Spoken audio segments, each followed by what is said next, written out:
Hello everyone, Jolene here from Bookworm Adventure Girl. Welcome back. I hope that you are all well. And if you are new, thanks so much for checking out my channel. Please hit subscribe and stick around. Today's video is for all the Canada Reads followers out there and those who are curious about it.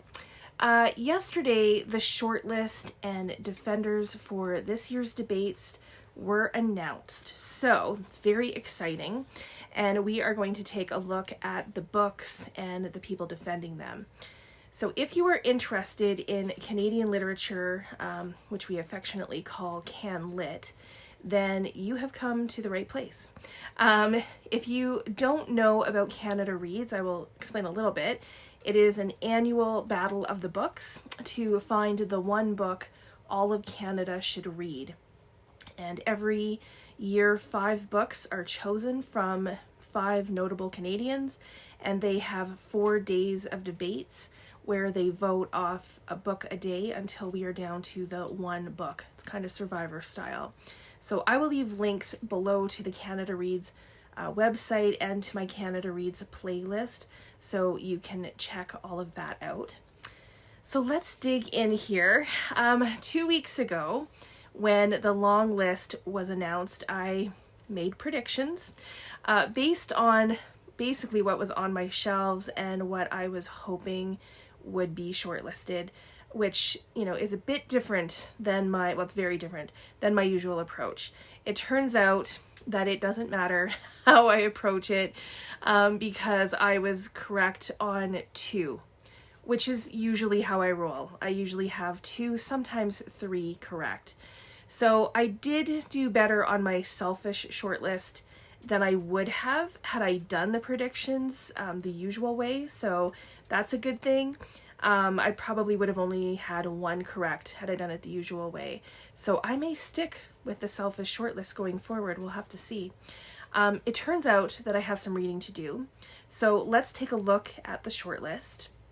And just like I learn about new books from Canada Reads and the long lists and the short lists, I always learn about different Canadians that I didn't know before and the people defending the books. So I will talk about the defenders as well. So first up is Ducks by Kate Beaton made the shortlist. This is a memoir graphic novel, and I'm glad to see it on the list because I think it definitely adds a different element.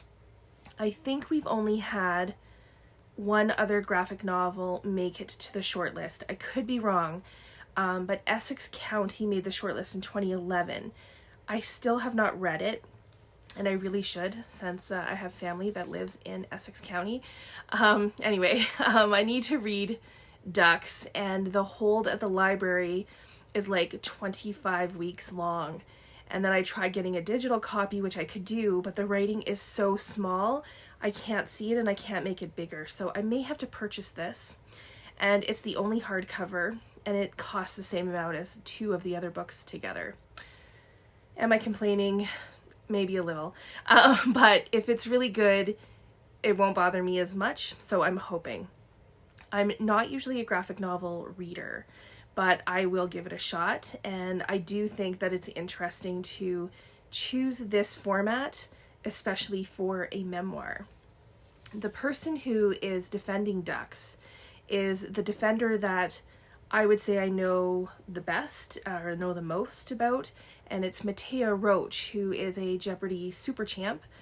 They won 23 games and is so far Canada's most successful Jeopardy contestant. I am a huge fan of Jeopardy and really enjoyed watching Mattea on the show and in the Tournament of Champions as well. So they are originally from Halifax, but now they're living in Toronto. And Mattea is a smart cookie, so I'm looking forward to seeing, you know, how they defend this graphic novel memoir. The second book, I am so excited to say, is Greenwood by Michael Christie.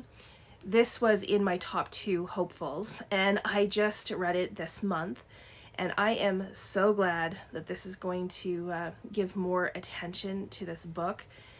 The book itself, like this edition especially, is just beautiful. I love the pages. I love the structure of this book. It's basically following the Greenwood family tree from the early 1900s until the near future. And the person defending Greenwood is Keegan Tracy, who I know nothing about, but CBC tells me that she is an actor, director, and writer from British Columbia.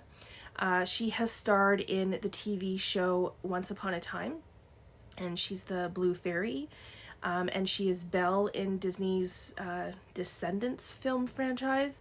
So she has also appeared in several TV series, The Magicians, Bates Motel, Supernatural, and the horror film Zed, or Z if you're American.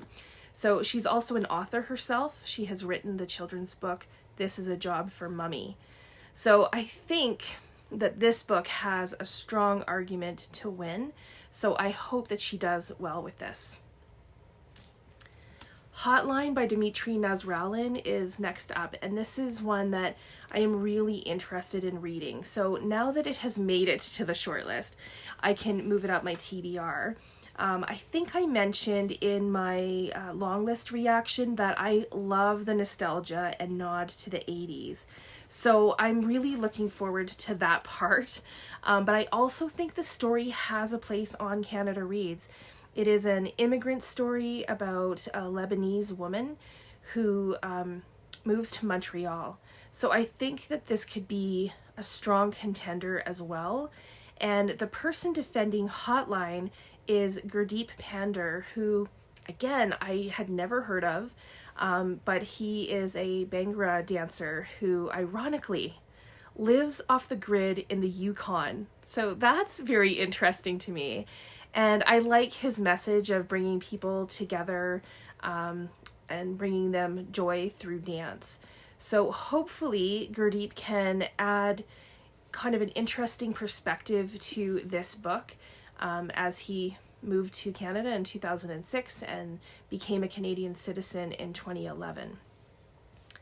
Mexican Gothic by Sylvia Moreno Garcia made the shortlist, so this is another one that I do need to read. And this is a Gothic horror novel set in Mexico in the 1950s. That's basically really all I know. And it seems to me that people either really love this book or really don't. So this will be interesting to not only read and figure out, what I think, but see how it is defended. I'm pretty sure this was on my list had I approached it the usual way. So we'll see. And Mexican Gothic is being defended by Tasnim Gidi. I think that is how it is pronounced. Who is a book talk creator on TikTok. So that's very cool to see, a book talk person as a defender. I don't do TikTok, so that's why I don't know who she is. But maybe there's some hope for us booktubers. We'll see. And then the final book is one that I did predict, and that is Station 11 by Emily St. John Mandel. I think this book lends itself to a lot of really good discussion since it's about a pandemic and I would say survival and how people choose to rebuild their lives. And Michael Greyeyes is the defender of this book, and the only other defender that I know a little bit about. He is an Indigenous actor, director, and dancer from Muskeg Lake Cree Nation, that's in Saskatchewan.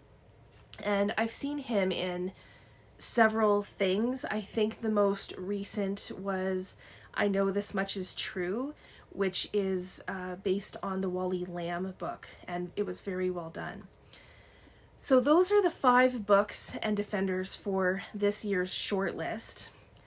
I am a bit disappointed that Moon of the Crusted Snow didn't make it. It might have been interesting, I think, to have Michael Greyeyes defend that one. I do love Station 11 as well. It's a great book. But I think if I had to choose one over the other, I would have gone for Moon of the Crusted Snow. I'm also just a little disappointed that Finding Edward didn't make the shortlist. I was really hoping I was hoping it would make it, and it was the only book not on my shelves at the time that I made the prediction, and it has since found its way to my shelves, so I will definitely be reading it. I really want to read it, but that's one that I would have been really happy to see. That being said, it was a very strong long list, and I said that before, and the choices, I'm sure, will lead to good debates. I think that's probably one of the things that I'm most looking forward to, especially this year, is seeing how the defenders approach their defense. Last year, there were really strong defenders, and people debated, I think, very well. They kept it about the books, and they were respectful. I think they set the bar really high, and the defenders this year have really big shoes to fill. As many of you know, last year, I thought that Mark TEWKSBURY showed people how it can be done. He was so prepared. And Mark and Rob maybe were kind enough to share their Canada Reads experience. And Mark shared with us how he spent his time preparing, and it was pretty incredible.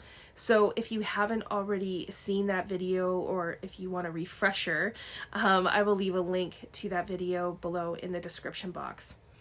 So for now, I have some reading to do. I have 3 books to read before the debates, which those take place on from March 27th to the 30th.